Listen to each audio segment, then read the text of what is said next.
Moi, j'en ai une de recommandation. C'est un podcast qui est sorti l'été dernier dans la série des Grandes Traversées sur France Culture et qui s'intéresse à la vie d'Alexandre Grothendieck. Alors, pour celles et ceux qui ne connaissent peut-être pas le personnage, il s'agit d'un mathématicien qui est mort il y a une dizaine d'années et dont la vie, dans son entièreté, est totalement ouf. Donc, ça a commencé tragiquement, parce qu'il vient d'une famille de réfugiés politiques, il a passé une partie de son enfance dans un camp, donc ça c'est pour poser un peu le cadre. Et au début, sa passion pour les mathématiques et sa pratique étaient faites en solitaire, à tel point qu'il confessera plus tard qu'il pensait à l'époque être le seul mathématicien au monde, le seul à se poser ces questions-là. Heureusement, c'est pas resté comme ça, il a rencontré d'autres gens, des mathématiciens, des mathématiciennes, il a collaboré.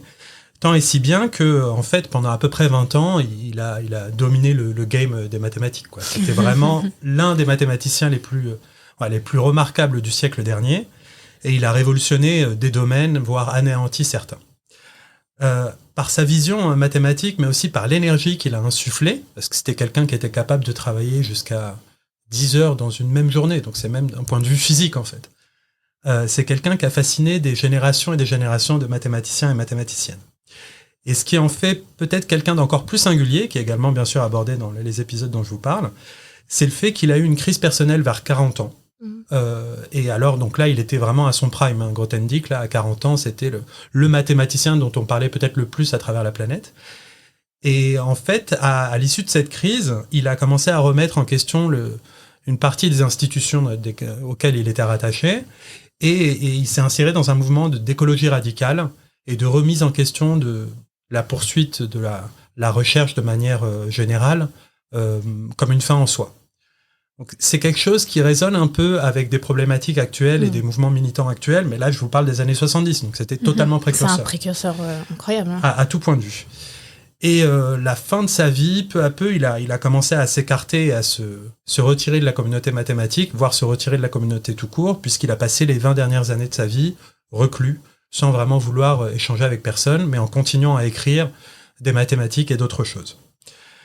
Il a laissé derrière lui une œuvre mathématique et littéraire qui n'a pas vraiment d'équivalent, quelque chose qui est à la croisée de l'abstraction, de l'introspection et même du mysticisme. Alors avec tout ce que je viens de vous décrire là, je pense qu'on est d'accord pour dire qu'il y a du matériel, quoi. Je ne suis pas étonné qu'ils aient réussi à convaincre la direction de la rédaction des Grandes Traversées de faire un sujet dessus.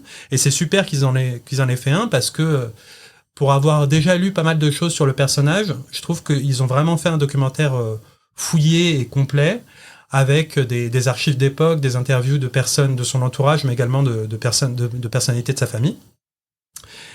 Et ces 5 épisodes de 1 heure, ça paraît hyper long comme ça, mais comme c'est très bien réalisé, en fait, on ne sent pas le temps passer. Donc je recommande vivement. Eh ben écoute, si avec ce pitch, tu n'as pas donné envie aux auditeurs et auditrices d'aller regarder, qu'est-ce qu'il vous faut de plus ?